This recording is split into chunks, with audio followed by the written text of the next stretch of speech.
The learning page চ্যানেলে তোমাদের সবাইকে জানাই স্বাগত। আজ আমি তোমাদের অষ্টম শ্রেণী ভাষা চর্চা বইয়ের ধ্বনি পরিবর্তন করাবো এবং বলে দেবো ওখান থেকে তোমাদের কি কি পড়তে হবে। ধ্বনি পরিবর্তনে দেখো, প্রথমে আমাদের জানতে হবে ধ্বনি পরিবর্তন কাকে বলে। এখান থেকে পড়বে কি বলেছে, বলছে ব্যাকরণে ও ভাষাতত্ত্বের এই বিষয়টিকে বলা হয় ধ্বনি পরিবর্তন। ধ্বনি পরিবর্তনের তিনটি ধারা: ধ্বনির আগম, ধ্বনির লোপ, ধ্বনি রূপান্তর। পরের পেজে ধ্বনির আগম প্রধানত দুটি ভাগে ফেলা যায়। একটা হচ্ছে স্বরাগম, ব্যঞ্জনাগম। স্বরাগম কাকে বলে?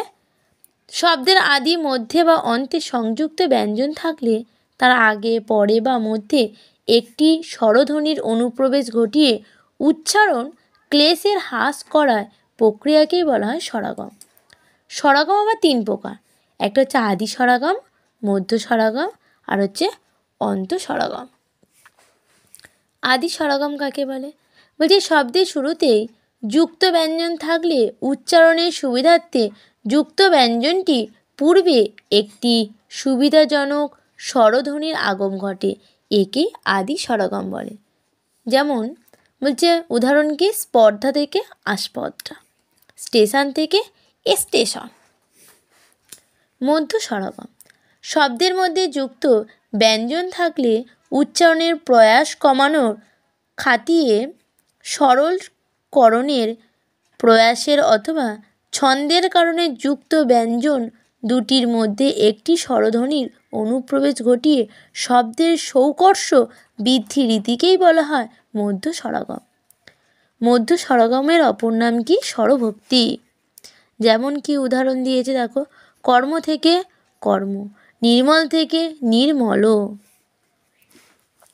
অন্ত স্বরাগম শব্দের অন্তেও যুক্ত ব্যঞ্জন থাকলে উচ্চারণের শ্রম কমাতে ও উচ্চারণের আড়িষ্টতাকে সহজ করার জন্য অতিরিক্ত যে স্বরধ্বনির আগম ঘটে তাকে অন্ত স্বরাগম বলে। উদাহরণ বলছে ন্যাস থেকে নস্যি, দুষ্টু থেকে দুষ্টু, সত্য থেকে সতী, বেঞ্চ থেকে বেঞ্চি, এগুলো। এবার হচ্ছে ব্যঞ্জনাগম। এতক্ষণ পড়ছিলাম স্বরাগমের ভাগ, এবার হচ্ছে ব্যঞ্জনাগমের ভাগ। ব্যঞ্জনাগম কাকে বলে? বলছে শব্দের মধ্যে অনেক সময় বাইরে থেকে একটি ব্যঞ্জন ধ্বনি এসে জায়গা করে নেয়, একে ব্যঞ্জনাগম বলে। ব্যঞ্জনাগমের ভাগ কয়টি? এরও ভাগ তিনটি: আদি, মধ্য, অন্ত। দেখো আদি ব্যঞ্জনাগম একই, এটা একটু জানলেই হবে। যেমন হচ্ছে আম থেকে রাম। মধ্য ব্যঞ্জনাগম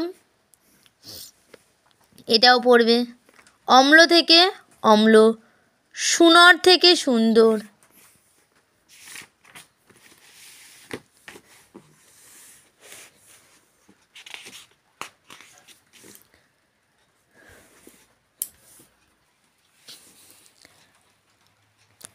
বলছে ইয় শ্রুতি দুটি স্বরধ্বনির পাশাপাশি থাকলে উচ্চারণের আড়িষ্টতা কাটাতে অনেক সময় এটি ইয় ধ্বনির আগম ঘটে, একে ইয় শ্রুতি বলে। যেমন দুই এক। উদাহরণ ব শ্রুতি, যেমন দেখো খাবা, খাওয়া, ঠিক আছে, খাবা। এই যে পরিবর্তনটাকে বলছে বশ্রুতি। অন্ত ব্যঞ্জনগম শব্দের অন্তে যুক্ত ব্যঞ্জন থাকলে কিংবা না থাকলে অনেক সময় একটি ব্যঞ্জন ধ্বনির আবির্ভাব ঘটে, একে অন্ত ব্যঞ্জনাগম বলে। যেমন বহু থেকে বহুল, ধনু থেকে ধনুক, এগুলো। এবার হচ্ছে ধ্বনিলোপ। ধ্বনিলোপ কাকে বলে? ধ্বনিলোপ কাকে বলে? বলছে উচ্চারণের ক্ষেত্রে অনেক সময় শব্দের অন্তর্গত বিশেষ কোনো ধ্বনির ওপর বেশি জোর পড়ে, এর ফলে অন্য একটি ধ্বনি লুপ্ত হয়, একেই বলছে ধ্বনি লোপ। মানে উচ্চারণের সময় যে ধ্বনিটা লোপ পায় তাকে বলছে ধ্বনিলোপ। মূলত ধ্বনিলোপ হচ্ছে দুটো, একটা হচ্ছে স্বরধ্বনিলোপ আর হচ্ছে ব্যঞ্জন ধ্বনিলোপ। স্বরধ্বনিলোপ কাকে বলে? বলছে শব্দের অন্তর্গত কোনো স্বরধ্বনি লুপ্ত হওয়ার প্রক্রিয়াকে স্বরলোপ বলে। স্বরলোপ হচ্ছে 3 প্রকার, আদি, মধ্য আর হচ্ছে অন্ত। এগুলো উদাহরণ জানলেই হবে।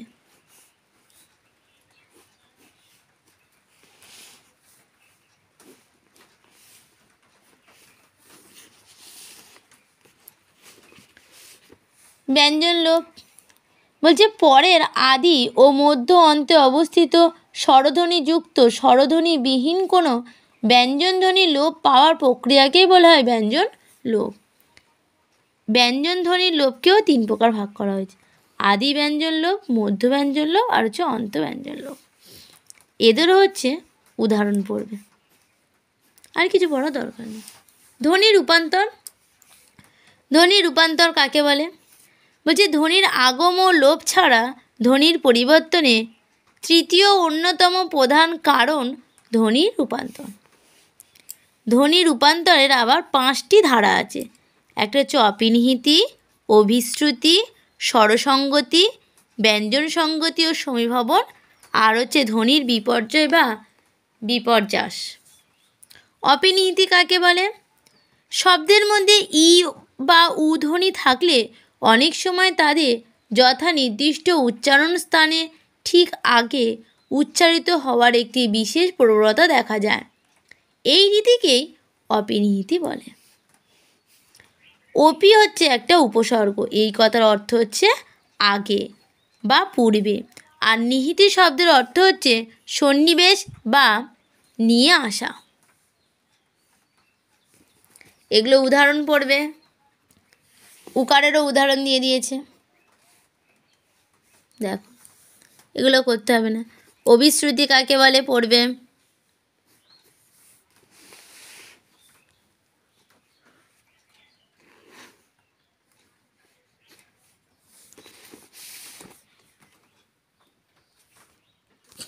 স্বরসঙ্গীতি।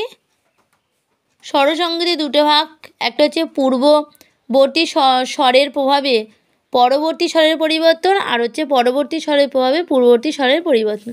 এটা পড়বে, কিভাবে হচ্ছে এটা একটু জানলেই হবে।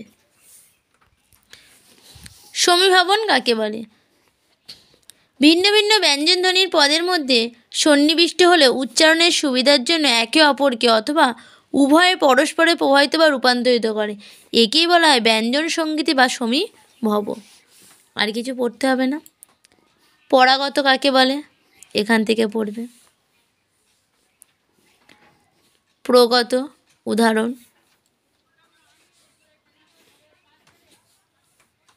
এরা পড়বে উদাহরণ।